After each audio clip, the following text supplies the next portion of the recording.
संदीप, बहुत स्वागत आप सभी का समय स्पेशल में। लंका विजय के बाद भगवान श्री राम पर लगा था ब्रह्म हत्या का दोष। इस दोष से मुक्ति पाने के लिए उन्होंने की थी शिव जी की विशेष आराधना एक खास मंदिर में, जिसके बाद वो इस दोष से मुक्त हो गए थे। इस मंदिर और इससे जुड़ी और भी बातें आज हम करेंगे और साथ ही अनूठे शिव मंदिर की चर्चा समय स्पेशल में होगी। आप बने रहिए हमारे साथ।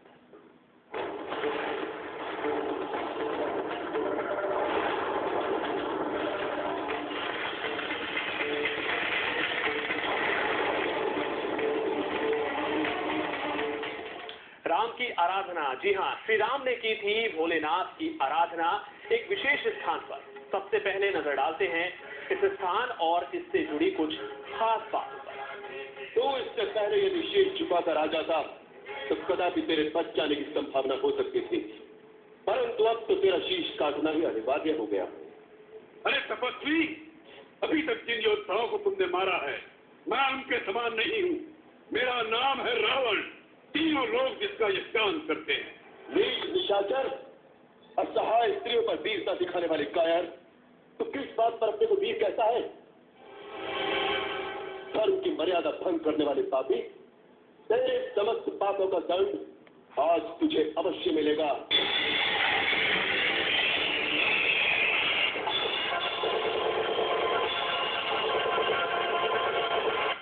श्री राम और रावण की सेना का युद्ध।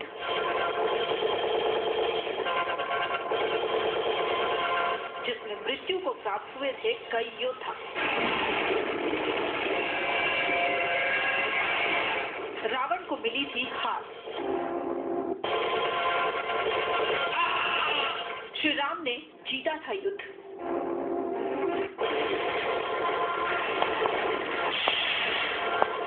इसी युद्ध के बाद उन्हें लगा था ब्रह्म हत्या का दोष, जिसके निवारण के लिए राम, लक्ष्मण और पवन पुत्र हनुमान आए थे नर्मदा के किनारे,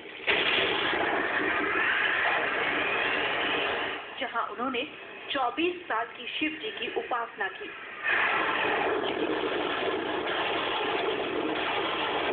जबलपुर के पास है वो स्थान। जी हाँ, पुराणों में वर्णित ये वही लंगीटा घाट है जिसके बारे में कहा जाता है कि ब्रह्म हत्या का दोष लगने के बाद श्री राम, लक्ष्मण और हनुमान जी यहाँ आए थे। कहा जाता है कि इसी जगह पर उन्होंने दोष मुक्ति के लिए शिव जी की एक दो नहीं बल्कि 24 साल तक उपासना की। लंका विजय के बाद राम को और हनुमान जी महाराज को जो है वो ब्रह्म हत्या का दोष राम को लगा। उस ब्रह्म हत्या के दोष के निवारण हेतु जो है वो अयोध्या से अपने भाई के साथ और हनुमान जी महाराज के साथ इस जवालीपुरम के त्रिपुर तीर्थ परिक्षेत्र में, जिसको हम ज्योतिषमती नगरी भी इसको कई लोग बोलते हैं, इस ज्योतिषमती नगरी इस त्रिपुर तीर्थ में संस्कार धानी के नर्मदा खंड में यहाँ राम ने 24 वर्ष यहाँ बिताए।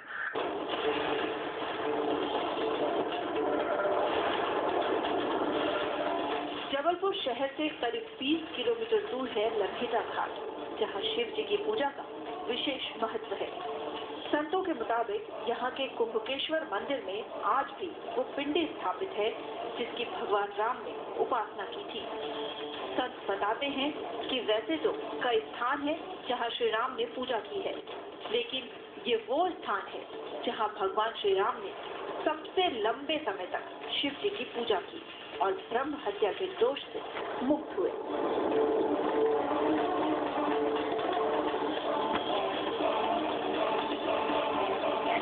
प्राचीन मंदिर और इस मंदिर के अंदर जो प्राचीन पिंडी है वो इस बात का प्रमाण दे रही है कि यहाँ पर राम, लक्ष्मण और हनुमान जी द्वारा स्थापित जो है यहाँ पर शिवलिंग है, जिसे कुंभेश्वर महादेव के नाम से जाना जाता है।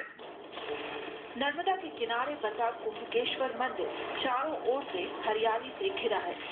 इस मंदिर की लोगों के दिलों में गहरी आस्था है, इसीलिए भोलेनाथ की पूजा करने के लिए कई पीढ़ियों से श्रद्धालु दर्शन करने आ रहे हैं। हाँ, देव का मंदिर है और यहाँ मैं कई वर्षों से आ रहा हूँ और इसके बारे में हमारे माता पिता और इवन दादाजी तक ने बताया था कि वो लोग भी यहाँ पे दर्शन करने आते थे। कहा जाता है कि भगवान राम शिव जी के बड़े उपासक थे। यही कारण है कि नर्मदा के किनारों पर भगवान राम की शिव उपासना के कई जगह प्रमाण मिलते हैं। लम्हेटा घाट के पास बना कुम्भकेश्वर मंदिर ऐसे ही स्थानों में से एक है।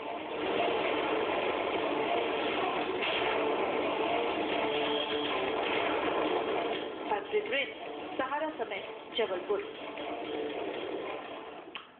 और इस वक्त हमारे साथ टेलीफोन लाइन पर जुड़े हैं समर्थ भैया जी, जो कि इसी मंदिर में महंत हैं। उनसे हम बात करेंगे। समर्थ जी, बहुत स्वागत आपका सहारा समय पर।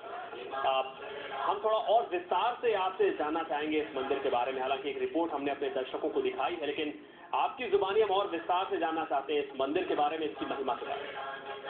हेलो समर्थ जी, मेरी आवाज आपको मिल रही है? हाँ जी, आपसे हम जानना चाह रहे हैं कि इस मंदिर की क्या महिमा है और लोगों की इतनी आस्था क्यों है इस मंदिर में? देखो, जैसे कि भारतवर्ष में सभी को ज्ञात है कि राम ने सागर के तट पर शिव उपासना की है, जो कि संपूर्ण भारतवर्ष में रामेश्वरम के नाम से जगत विख्यात है।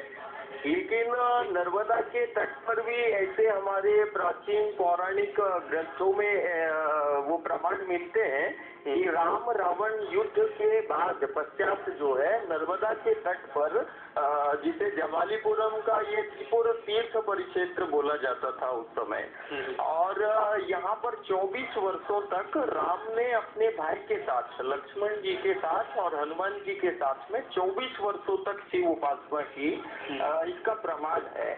और इसको कुंभेश्वर महादेव के नाम से ये प्रसिद्ध हुआ। लेकिन संपूर्ण भारतवर्ष में जो शिव भक्त हैं उनको जो भी 12 ज्योतिर्लिंग और सागर के तट पर राम ने शिव उपासना की, रामेश्वरम के नाम से विख्यात है, लेकिन नर्मदा के तट पर ये कुंभेश्वर के नाम से विख्यात है। इसका प्रचार प्रसार या जिस तरीके से होना चाहिए ऐसा नहीं हो पाया। अयोध्या कहते हैं राम की जन्मभूमि है और ये संस्कारधानी जबालीपुरम का नर्मदा का तट जो है वो राम जी के 24 वर्षों की साधना स्थली के प्रमाण है। एक ही गिलहरी में 2 शिवलिंग को स्थापित किया।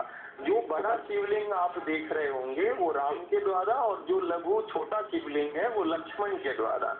यहाँ पर कहते हैं जब 24 वर्षों तक राम ने यहाँ शिव उपासना की लक्ष्मण और हनुमान जी के साथ, तो इस शिवलिंग का अभिषेक करने के लिए ब्रह्मांड के समस्त देवी देवता और पृथ्वी भूमंडल के समस्त ऋषि, साधु संत और सप्त ऋषि जो है वो नर्मदा के इस तीर्थ पर आए। और कहते हैं कि कुंभेश्वर नाम क्यों पड़ा, घड़े को जो है कुंभ बोला गया और सब तीर्थों का जल जो है सिद्ध महात्मा और सप्त ऋषियों के माध्यम से, सब तीर्थों का जल से इस पिंडिका शिवलिंग का अभिषेक सप्त ऋषि, सिद्ध महात्मा, उस समय जो राजसी और महर्षि थे और समस्त देवी देवताओं ने राम के सानिध्य में यहाँ पर जो घट मतलब कुंभ और सब तीर्थों का जल जो देव और सिद्ध महात्मा लाए हुए थे, इस शिवलिंग का उन्होंने अभिषेक किया। और यहाँ पर ये भारतवर्ष का वो प्राचीन शिवलिंग है जहाँ पर स्वयं साक्षात देवादिदेव महादेव प्रकट हुए राम जी के समक्ष, और राम के तपोबल से जो शिवलिंग का तेजोमय था जी, वहाँ पर शिव ने, कहते हैं पौराणिक मान्यता है कि यहाँ पर शिव ने अपनी कला को प्रकट किया कुंभ में, मतलब घट में। इसको कुंभेश्वर महादेव बोला गया है। मतलब कुंभेश्वर मतलब कि कुंभ मतलब घट, घट में सब तीर्थों का जल इधर पर आया, लेके आए सप्तऋषि सिद्ध महात्मा, और उन तीर्थों के जल से शिवलिंग का अभिषेक हुआ। इसके कारण कुंभ में वो तीर्थों का जल आया, इसके कारण इसको कुंभेश्वर महादेव बोला गया। यहाँ पर जी, इतनी विस्तार से आपने हमें इस मंदिर के बारे में समझाया, जानकारी दी, आपका बहुत बहुत धन्यवाद हमारे साथ जुड़ने के लिए। और हमें समय स्पेशल में एक छोटे से ब्रेक के लिए रुकना है, तुरंत लौट रहे हैं।